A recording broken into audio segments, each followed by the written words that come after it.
ಶ್ರೀ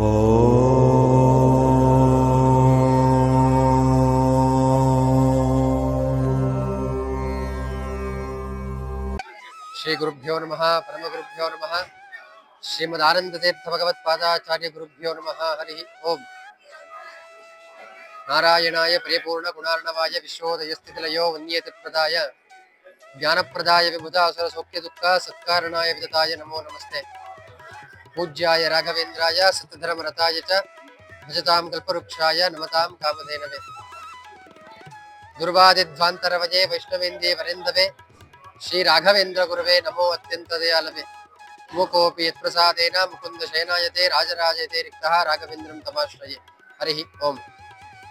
ನಾಹಂ ಕರ್ತ ಹರಿಕರ್ತ ತತ್ಪೂಜಾ ಕರ್ಮಚಾಕಿಲಂ ತಥಾಪಿ ಪ್ರತಾ ಪೂಜಾ ತತ್ಪ್ರಸಾದೇನ ನಾನ್ಯತ. ಶ್ರೀ ಹರಿವಾಯು ಗುರುಗಳ ಸೇವೆ, ಮಧ್ವರ ಸೇವೆ ಪ್ರತಿಯೊಬ್ಬರಿಗೂ ಸಹಿತ ಆ ಹರಿವಾಯು ಗುರುಗಳ ಮಧ್ವರ ಅನುಗ್ರಹ ಮತ್ತೆ ಶಿವನ ಅನುಗ್ರಹ ಪ್ರತಿಯೊಬ್ಬರಿಗೂ ಆಗ್ಲಿ ಅಂತ ಹೇಳಿ ಪ್ರಾರ್ಥನೆಯನ್ನ ಮಾಡ್ತಾ, ಇವತ್ತಿನ ದಿವಸ ಬಹಳ ಶುಭ ದಿವಸ. ಮಾಘ ಮಾಸದ ಶುಕ್ಲ ಪಕ್ಷದ ತೃತೀಯ ಒಂದು ತಿಥಿ ಬಂದಿದೆ. ಇವತ್ತು ನಾವು ದಕ್ಷಿಣ ಕಾಶಿ ಎಂಬತಕ್ಕಂತಹ ದೊಡ್ಡ ಪ್ರಸಿದ್ಧವಾದಂತಹ ಕ್ಷೇತ್ರ ಕಾಶಿ, ನಮಗೆಲ್ಲರಿಗೂ ಸಹಿತ ಗೊತ್ತಿರಬಹುದು, ರುದ್ರದೇವರು ಶಿವ. ಆದ್ದರಿಂದ ಆ ಏನು ಕಾಶಿಯ ಎಷ್ಟೋ ಜನಕ್ಕೆ ಕಾಶಿಗೆ ಹೋಗ್ಲಿಕ್ಕೆ ಆಗೋದಿಲ್ಲ ಅಂತಹವರು ಇಲ್ಲಿ ನಂಜನಗೂಡು ಅಂತಿದೆ. ಆ ನಂಜನಗೂಡಿನಲ್ಲಿ ವಿಶೇಷವಾಗಿರುವಂತಹ ದಕ್ಷಿಣ ಕಾಶಿ ಎಂಬತಕ್ಕಂಥ ಕ್ಷೇತ್ರದಲ್ಲಿ ಬಂದು ದರ್ಶನವನ್ನ ಮಾಡ್ತಾರೆ. ಆದ್ದರಿಂದ ವಿಶೇಷವಾಗಿರುವಂತಹ ಇವತ್ತಿನ ದಿವಸ ಆ ರುದ್ರದೇವರ ಬಗ್ಗೆ ನಾವು ತಿಳ್ಕೊಳ್ಬೇಕು ಅಂತ. ಯಾಕೆ ಅಂತಂತಂದ್ರೆ ಕೈಲಾಸವಾಸ ಗೌರೀಶ ಈಶ ತೈಲಧಾರೆಯಂತಿ ಮನಸ್ಸು ಕೊಡು ಹರಿಯಲ್ಲಿ ಶಂಭೋ ಅಂತ. ನೋಡಿ ಎಷ್ಟು ವಿಶೇಷವಾಗಿರುವಂತದ್ದು. ಸರಿನಾ? ರಾಯರು ಸಹಿತ ನಮಗೆ ತಿಳಿಸ್ಕೊಟ್ಟಿದ್ದಾರೆ, ರುದ್ರದೇವರನ್ನ ನೀವು ಉಪಾಸನೆಯನ್ನ ಮಾಡ್ರಿ, ಅವರ ವಿಶೇಷವಾಗಿರುವಂತಹ ಸೇವೆಗಳನ್ನ ಮಾಡ್ರಿ, ನಿಮಗೆಲ್ಲ ಇಷ್ಟಾರ್ಥಗಳನ್ನು ಸಹಿತ ಆ ರುದ್ರದೇವರು ನಿಮಗೆ ಪೂರ್ಣವನ್ನ ಮಾಡ್ತಾರೆ ಅಂತ. ಅವರ ವಿಶೇಷವಾಗಿರುವಂತಹ ಶ್ಲೋಕ ನಾವು ಇವತ್ತಿನ ದಿವಸ ಕೇಳ್ಬೋದು. ಫಣಿಗಣ ವರಭೂಷಃ ಪಾರ್ವತಿ ಶ್ಲಾಘ್ಯವೇಶಃ ಖಲಜನ ಕೃತರೋಷಃ ಖಂಡಿತಾತ್ಮೀಯ ದೋಷಃ ಸದರುಣಗಿರಿಶ್ಚಕ್ರ ಸೂರ್ಯ ಜದೀಶಃ ಪರಿಹೃತ ಭವಪಾಶಃ ಪಾತುಮಾಂ ಪಾರ್ವತೀಶಃ ಹರಶಂಭೋ ವಿಶ್ವೇಶ ಮರವಲ್ಲಭ ಶಿವಶಂಕರ ಸರ್ವಾತ್ಮ ನೀಲಕಂಠ ನಮೋಸ್ತುತೆ. ಬಹಳ ವಿಶೇಷವಾಗಿರುವಂತಹ ಅವರ ಮಹಿಮೆ. ಪ್ರತಿಯೊಬ್ಬರೂ ಸಹಿತ ಆ ರುದ್ರದೇವರ ಬಗ್ಗೆ ತಿಳ್ಕೊಳ್ಬೇಕು. ಅವರನ್ನ ನಾವು ಬಗ್ಗೆ ತಿಳ್ಕೊಳ್ಳೋದಾದ್ರೆ ವಿಶೇಷವಾಗಿರುವಂತ ಮನಸ್ಸು ನಮಗೆ ಕೊಡ್ತಾರಂತ. ಅದಕ್ಕೆ ನೀಲಕಂಠ ನಮೋಸ್ತುತೆ ಅಂತ. ನೋಡ್ರಿ, ನೀಲಕಂಠ ಅಂತಂತಂದ್ರೆ ಇಡೀ ಆ ಒಂದು ವಿಷವನ್ನ ಕುಡಿದಿರೋದಕ್ಕೆ ಅವನಿಗೆ ನೀಲಕಂಠ ಅಂತ ಕರೀತಾರೆ.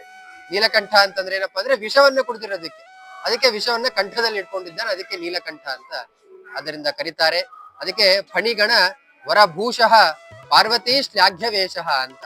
ಆದ್ದರಿಂದ ಪಾರ್ವತಿ ಶ್ಲಾಘ್ಯವೇಶಃ ಅಂತಂದ್ರೆ ಪಾರ್ವತೀಪತಿಯಾಗಿರುವಂತಹ ಶಿವ ಯಾರಪ್ಪ ಅಂದ್ರೆ, ಪಾರ್ವತೀಪತಿ ಯಾರಪ್ಪ ಅಂತಂದ್ರೆ ಸಾಕ್ಷಾತ್ ಆಗಿ ಶಿವ. ಆದ್ದರಿಂದ ಪಾರ್ವತಿ ಶ್ಲಾಘ್ಯವೇಶಃ ಅಂತ. ಶ್ಲಾಘ್ಯ ಅಂತಂದ್ರೆ ನಮ್ಮಲ್ಲಿರುವಂತಹ ಕಾಮಕ್ರೋಧ ಮತ್ತು ಮಾತ್ಸರ್ಯಾದಿಗಳನ್ನ ತೆಗಿತಾನಂತೆ ಆ ಸಾಕ್ಷಾತ್ ಶಿವ. ಪಾರ್ವತಿ ಶ್ಲಾಘ್ಯ ವೇಷಃ ಖಲ ಜನ ಕೃತ ರೋಷಃ ಖಂಡಿತಾತ್ಮೀಯ ದೋಷಃ ಅಂತ. ಅಂದ್ರೆ ವಿಶೇಷವಾಗಿರುವಂತಹ ನಮ್ಮಲ್ಲಿರುವಂತಹ ಪಾಪ ಸರಿನಾ ದೋಷಗಳನ್ನ ನಿವಾರಣೆ ಮಾಡುವಂತವನು. ಅದಕ್ಕೆ ಸಾಕ್ಷಾತ್ ಆಗಿ ಆ ಶಿವ ಚಂದ್ರನನ್ನೇ ತಲೆ ಮೇಲೆ ಇಟ್ಕೊಂಡಿದ್ದಾನಂತೆ, ಮತ್ತೆ ಗಂಗೆ ಸರಿನಾ. ಆದ್ದರಿಂದ ಇಡೀ ಗಂಗೆ ಮತ್ತು ಚಂದ್ರನ ಎರಡನ್ನೂ ಸಹಿತ ಇಟ್ಕೊಂಡಿದ್ದಾನೆ. ಅದಕ್ಕೆ ಶಾಂತಾವಸ್ಥೆ. ಆ ಶಿವರನ್ನ ದರ್ಶನ ಮಾಡಿದ್ರೆ ಇಲ್ಲಿ ನಂಜನಗೂಡರಲ್ಲಿ ಯಾರು ಬಂದು ಶಿವರನ್ನ ದರ್ಶನ ಮಾಡ್ತಾರೋ ಅವರಿಗೆ ಕಾಮಕ್ರೋಧಾದಿಗಳು ಹೋಗುತ್ತೆ ಸರಿನಾ, ಇಡೀ ಸಮಸ್ತ ಪಾಪಗಳು ಪರಿಹಾರ ಅಂತ ಹೇಳಿದ್ದಾರೆ. ದಕ್ಷಿಣ ಕಾಶಿ ಎಂಬತಕ್ಕಂಥ ಪ್ರಸಿದ್ಧವಾದಂತಹ ಇದು ಕ್ಷೇತ್ರ. ಆದ್ದರಿಂದ ಆ ಗಂಗೆಯನ್ನೂ ಸಹಿತ ಗಂಗೆ ಮಿಂದರೆ ಮಲವು ಹಿಂಗಿತಲ್ಲದೆ ಬುಧರ ಸಂಘ ದೊರೆಯದೆ ರಂಗರಿನ್ನ ಕೊಂಡಾಡುವ ಮಂಗಳಾತ್ಮರ ಸಂಘ ಸುಖ ವಿತ್ತು ಕಾಯು ಕರುಣಾ ಸಾಗರ ಅಂತ. ಸಣ್ಣ ಗಂಗೆ ಮಿಂದರೆ ಮಲವು ಹಿಂಗಿತಲ್ಲದೆ ಅಂತ. ಆದ್ದರಿಂದ ಆ ಗಂಗೆಯೂ ಸಹಿತ ವಿಶೇಷವಾಗಿ ರುದ್ರದೇವರನ್ನ ನೋಡಿದ್ರೆ ಸಾಕ್ಷಾತ್ ಆಗಿ ಗಂಗೆಯಲ್ಲಿ ಮುಳುಗಿದಂತಹ ಒಂದು ವಿಶೇಷವಾಗಿರುವಂತಹ ಆ ಒಂದು ದರ್ಶನ ಆಗುತ್ತೆ.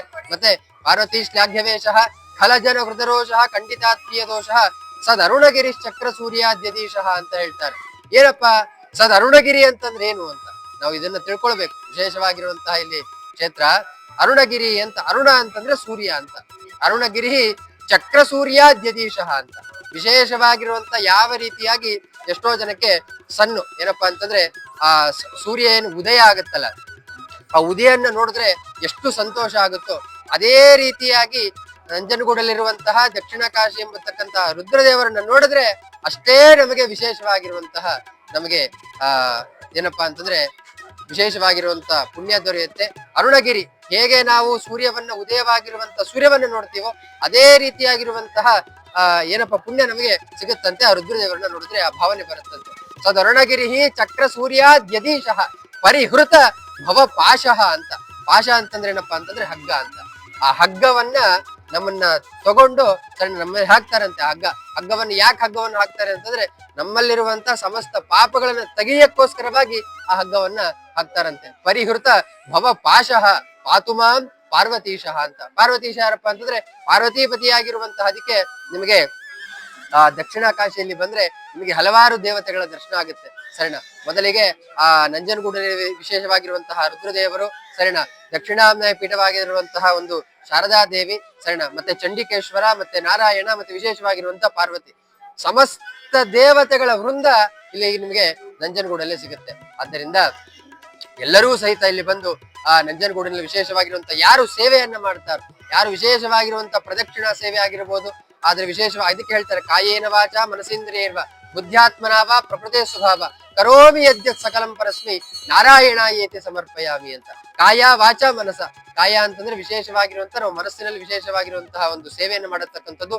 ವಾಚ ಸ್ತುತ್ಯಾಹ ಅಂತ ರುದ್ರದೇವರಿಗೆ ಆ ರುದ್ರ ಏನಪ್ಪಾ ಅಂತಂದ್ರೆ ರುದ್ರಾಭಿಷೇಕ ಅಂತ ಮಾಡ್ತಾರೆ. ಅದಕ್ಕೆ ಶಂಭವೇ ನಮಃ, ನಮಸ್ತೆ ಅಸ್ತು ಭಗವನ್ ವಿಶ್ವೇಶ್ವರಾಯ ಮಹಾ ದೇವಾಯ ತ್ರಯಂಬಕಾಯ ತ್ರಿಪುರಾಂತಕಾಯ ತ್ರಿಕಾಗ್ನಿಕಾಲಾಯ ಕಾಲಾಗ್ನಿ ರುದ್ರಾಯ ನೀಲಕಂಠಾಯ ಮೃತ್ಯುಂಜಯಾಯ ಸರ್ವೇಶ್ವರಾಯ ಸದಾಶಿವಾಯ ಶ್ರೀಮನ್ಮಹಾದೇವಾಯ ನಮಃ. ವಿಶೇಷವಾಗಿರುವಂತ ಯಾರು ರುದ್ರವನ್ನ ಪಠಣ ಮಾಡ್ತಾರೋ ಅವರಿಗೆ ಇಲ್ಲಿ ಆಯುಸ್ಸು, ಆರೋಗ್ಯ, ಭಾಗ್ಯ, ವಿಶೇಷಾದಿಗಳನ್ನು ಪ್ರತಿಯೊಂದು ಸಹಿತ ಕೊಡ್ತಾರೆ. ಪಾರ್ವತಿ ಶ್ಲಾಘ್ಯವೇಶಃ ಪಾರ್ವತೀಶಃ ಅಂತ. ಯಾರು ಇಲ್ಲಿ ರುದ್ರ ಮತ್ತು ಚಮಕ ಅಂತ ಎರಡು ರುದ್ರದೇವರಿಗೆ ಮಹಾ ವಿಶೇಷವಾಗಿರುವಂತ ಪ್ರಿಯ. ಮತ್ತೆ ಶಾಲ್ಯಾನ್ನ, ಯಾರು ಇಲ್ಲಿ ಬಂದು ಶಾಲ್ಯಾನ ಅಭಿಷೇಕ ಪಂಚಾಮೃತಾದಿ ಸೇವೆಗಳನ್ನು ಮಾಡಿಸ್ತಾರೋ ವಿಶೇಷವಾಗಿರುವಂತವರಿಗೆ ಪುಣ್ಯ ಮತ್ತೆ ಪ್ರತಿಯೊಂದು ಸಹಿತ ಭಗವಂತ ಕರುಣಿಸ್ಲಿ ಸರಿನಾ. ಓಂ ನಮಃ ಶಿವಾಯ ಅಂತ ಯಾರು ಪ್ರತಿನಿತ್ಯ 21 ಬಾರಿ ಜಪವನ್ನು ಮಾಡ್ತಾರೋ ಅವರಿಗೆ ವಿಶೇಷವಾಗಿರುವಂತಹ ಇಡೀ ಸಂಸಾರದಲ್ಲಿ ದುಃಖ ಮತ್ತೆ ಕಷ್ಟಗಳು, ಯಾರಿಗೆ ಸಾಲಬಾಧೆ ಆಗಿರ್ಬೋದು, ಯಾರಿಗೆ ವಿಶೇಷವಾಗಿರುವಂತಹ ಆರೋಗ್ಯ ಭಾಗ್ಯ, ಯಾರಿಗೆ ಪ್ರತಿಯೊಬ್ಬರಿಗೂ ಸಹಿತ ಪುತ್ರ ಯಾರಿಗೆ ದೊರೆತಿರಲ್ಲ ಅಂತವ್ರಿಗೆ ಯಾರು ಈ ಒಂದು ವಿಶೇಷವಾಗಿರುವಂತಹ ಸ್ತೋತ್ರವನ್ನ ಪಠನೆ ಮಾಡ್ತಾರೋ ಅವರಿಗೆ ವಿಶೇಷವಾಗಿರುವಂತಹ ರುದ್ರದೇವರು ಅನುಗ್ರಹವನ್ನ ಮಾಡ್ತಾರೆ. ಪ್ರತಿಯೊಬ್ಬರೂ ಸಹಿತ ನಂಜನಗೂಡಿನಲ್ಲಿ ಬನ್ರಿ, ಆ ರುದ್ರದೇವರ ವಿಶೇಷವಾಗಿರುವಂತಹ ಸ್ಮರಣೆಯನ್ನ ಮಾಡುವುದರ ಮೂಲಕ ಅವರ ಸ್ಮರಣೆಯನ್ನ ಮಾಡ್ರಿ. ಇಲ್ಲೂ ಸಹಿತ ರಾಯರ ವಿಶೇಷವಾಗಿ ಸನ್ನಿಧಾನ ಇದೆ. ಇಲ್ಲಪ್ಪ ಅಂತಂದ್ರೆ ಸಾಕ್ಷಾತ್ ಆಗಿ ರಾಘವೇಂದ್ರ ಸ್ವಾಮಿಗಳು ಪ್ರತ್ಯಕ್ಷವಾಗಿ ಇಲ್ಲಿ ಬಂದು ದೊರಕಿದ್ದಾರೆ. ಹೆಂಗಪ್ಪ ಅಂತಂತಂದ್ರೆ ಸ್ವಪ್ನ ಲಬ್ಧವಾಗಿ ಬಂದಿದ್ದಾರೆ. ಅದನ್ನ ನಾನು ಅಲ್ಲಿ ಇನ್ನು ಮುಂದೆ ಇನ್ನೊಂದು ವಿಡಿಯೋದಲ್ಲಿ ನಾನು ತಿಳಿಸ್ಕೊಡ್ತೀನಿ. ನಂಜನಗೂಡಲ್ಲೇ ಬಂದಿದ್ದೀನಿ. ಆ ರಾಯರ ಮಹಿಮೆ ವಿಶೇಷವಾಗಿ ಯಾವ ರೀತಿಯಾಗಿ ಬಂದ್ರು, ಯಾವ ರೀತಿಯಾಗಿ ಸ್ವಪ್ನ ಲಬ್ಧವಾಗಿ ಬಂದ್ರು, ಇಲ್ಲೂ ಸಹಿತ ರಾಯರ ವಿಶೇಷವಾಗಿರುವಂತ ದರ್ಶನವನ್ನು ನೀವು ಮಾಡಬಹುದು. ಯಾಕಂದ್ರೆ ಸ್ವಪ್ನ ಲಬ್ಧ ಸಾಕ್ಷಾತ್ ಆಗಿ ನೀವು ಮಂತ್ರಾಲಯದಲ್ಲಿ ಹೋಗ್ತಿರಲ್ಲ, ಮಂತ್ರಾಲಯಕ್ಕೆ ಹೋಗ್ಲಿಕ್ಕೆ ಆಗಿಲ್ಲ ಅಂತಂದ್ರೆ ಸಾಕ್ಷಾತ್ ಆಗಿ ನಂಜನಗೂಡಲ್ಲಿ ಬಂದು ಯಾರು ರಾಯರ ದರ್ಶನವನ್ನು ಮಾಡ್ತಾರೋ ಅವರಿಗೆ ರಾಯರು ವಿಶೇಷವಾಗಿ ಪರಮಾನುಗ್ರಹವನ್ನ ಮಾಡ್ತಾರೆ ಅಂತ ಹೇಳಿ ವಿಶೇಷವಾಗಿರುವಂತ ಎಷ್ಟೋ ದಿವಸ ಆಯ್ತು ನಮ್ಮ ಚಾನೆಲ್ ನಿಮಗೆ ವಿಡಿಯೋಗಳು ಬರ್ತಾ ಇಲ್ಲ. ಯಾಕೆಂತಂದ್ರೆ ಕಾರಣಾಂತರದಿಂದ ಬರಕೆ ಆಗ್ತಾ ಇಲ್ಲ. ಇನ್ನು ಮೇಲಿಂದ ಪ್ರತಿಯೊಂದು ಸಹಿತ ನನ್ನ ಒಂದು ಫೇಸಿನ ಮೂಲಕ ಸರಿನಾ, ಏನಪ್ಪಾ ಅಂದ್ರೆ ಮುಖಕ್ಕೆ ಮುಖವಾಗಿ ಕೊಟ್ಟು ನೀವು ವಿಶೇಷವಾಗಿ ನನ್ನನ್ನ ನೋಡಬಹುದು. ಪ್ರತಿಯೊಬ್ಬರು ಸಹಿತ ರಾಯರ ಅನುಗ್ರಹಕ್ಕೆ ಮತ್ತೆ ರುದ್ರದೇವರ ಅನುಗ್ರಹ ಪ್ರತಿಯೊಬ್ಬರು ಸಹಿತ ಪಾತ್ರರಾಗಬಹುದು ಸರಿನಾ ಅಂತ ಹೇಳಿ ಪ್ರತಿಯೊಬ್ರು ನಿಮ್ಮ ಏನೇ ಕಷ್ಟಗಳಿದ್ರು ಸಹಿತ ಕಮೆಂಟ್ ಮೂಲಕ ನಮಗೆ ದುಡ್ಡು ಕೊಡ್ರಿ. ಕೆಳಗಡೆ ಕೊಟ್ಟಿರುವಂತಹ ಏನು ನಂಬರ್ ಇದೆ ಅದಕ್ಕೆ ನೀವು ಕಾಂಟ್ಯಾಕ್ಟ್ ಅನ್ನ ಮಾಡಬಹುದು ಸಣ್ಣ. ವಿಶೇಷವಾಗಿ ಇನ್ನೂ ವಿಶೇಷವಾಗಿ ರುದ್ರದೇವರ ಮತ್ತು ರಾಯರ ಬಗ್ಗೆ ನಿಮಗೆ ವಿಶೇಷವಾಗಿ ಮಾಹಿತಿಯನ್ನು ಬೇಕಾದ್ರೆ ನಮಗೆ ಕಮೆಂಟ್ ಮೂಲಕ ದೊರಕಿಸ್ಕೊಡ್ರಿ ಅಂತ ಹೇಳಿ ಪ್ರಾರ್ಥನೆ ಮಾಡುತ್ತಾ ಪ್ರತಿಯೊಬ್ಬರಿಗೂ ಸರ್ವೇ ಜನಾಹ ಸುಖಿನೋ ಭವಂತು ಸಮಸ್ತ ಸನ್ಮಂಗಳಾನಿ ಭವಂತು ಅಂತ ಹೇಳಿ ರಾಯರ ಪರಮಾನುಗ್ರಹ ಆಗ್ಲಿ, ರುದ್ರದೇವರ ಪರಮಾನುಗ್ರಹ ಪಾತ್ರಭೂತ ಆಗ್ಲಿ ಅಂತ ಹೇಳಿ ಈ ಒಂದೆರಡು ಮಾತುಗಳನ್ನ ಆ ರುದ್ರದೇವರ ಚರಣಾರವಿಂದಗಳಿಗೆ ಮತ್ತು ರಾಯರ ಚರಣಾರವಿಂದಗಳಿಗೆ ಎತ್ತಿ ಸಂಪೂರ್ಣ ಮಧ್ವಾಂತರ್ಗತ ಶ್ರೀ ಕೃಷ್ಣಾರ್ಪಣಮಸ್ತು. ಸರ್ವೇಂದ್ರಿಯ ಪ್ರೇರಕೇಣ ಶ್ರೀ ಪ್ರಾಣ ಪ್ರತಿನಿರತಃ ಯಥವೋಚ ಮಹಂತೇನ ಪ್ರಿಯತಾಂ ಕಮಲಾರಿ ಶ್ರೀ ಕೃಷ್ಣಾರ್ಪಣಮಸ್ತು ಮಧ್ವೇಶಾರ್ಪಣಮಸ್ತು. ಹರಿ ಓಂ.